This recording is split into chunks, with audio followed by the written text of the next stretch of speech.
بسم اللہ الرحمن الرحیم۔ حضرت عبداللہ بن مسعود رضی اللہ تعالیٰ عنہما سے روایت ہے کہ حضور اکرم صلی اللہ تعالیٰ علیہ وآلہ وسلم سے انہوں نے پوچھا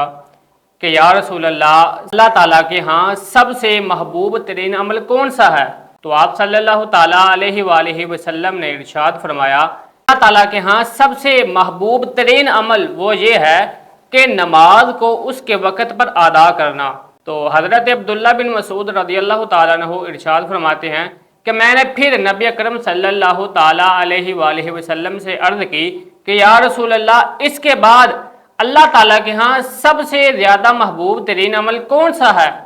تو آپ صلی اللہ تعالیٰ علیہ وآلہ وسلم نے ارشاد فرمایا کہ اللہ تعالیٰ کے ہاں اس کے بعد محبوب ترین عمل یہ ہے کہ اپنے والدین کے ساتھ حسن سلوک کرنا۔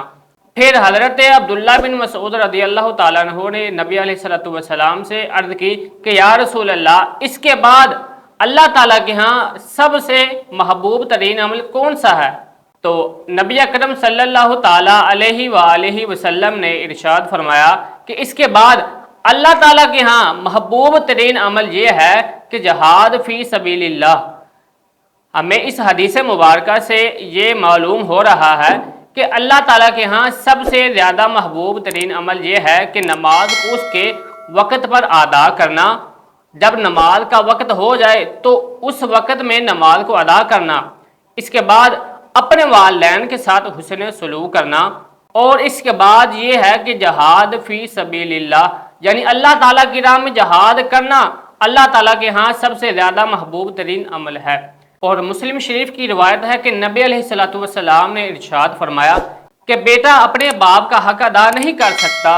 یہاں تک کہ اس کا باپ غلام ہو، اور وہ بیٹا اپنے باپ کو آزاد کروا لے یہاں تک کہ وہ بیٹا اپنے باپ کا حق ادا نہیں کر سکتا، یعنی کہ باپ اگر غلام بھی ہو تو اس کا بیٹا اپنے باپ کو آزاد بھی کروا لے تب بھی وہ بیٹا اپنے باپ کا حق ادا نہیں کر سکتا جتنا احسان اس باپ نے اپنے بیٹے پر کیا تھا۔ اگر بچہ اپنے باپ کو آزاد بھی کروا لے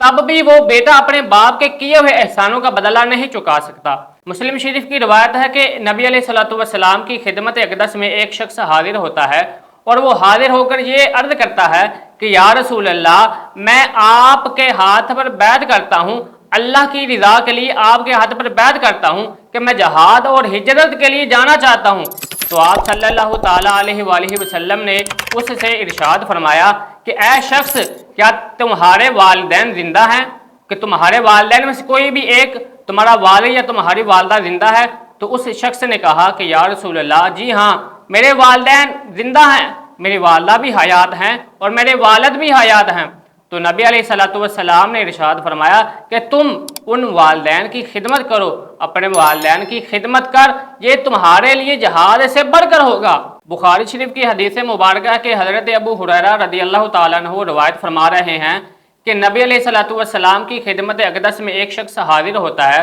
اور حاضر ہو کر یہ عرض کرتا ہے کہ یا رسول اللہ میرے والدین میں سے سب سے زیادہ احسان کا مستحق کون ہے؟ تو آپ صلی اللہ تعالیٰ علیہ وآلہ وسلم نے ارشاد فرمایا کہ تمہارے والدین میں سے سب سے زیادہ احسان کا مستحق وہ تمہاری ماں ہے، تمہاری والدہ ہے۔ تو پھر اس شخص نے پھر عرض کی کہ یا رسول اللہ اس کے بعد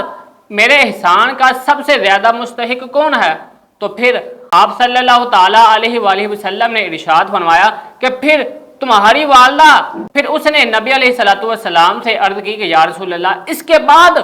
میرے احسان کا سب سے زیادہ مستحق کون ہے؟ تو آپ صلی اللہ تعالیٰ علیہ وآلہ وسلم نے ارشاد فرمایا کہ اس کے بعد تمہارا باپ تمہارے احسان کا سب سے زیادہ مستحق ہے۔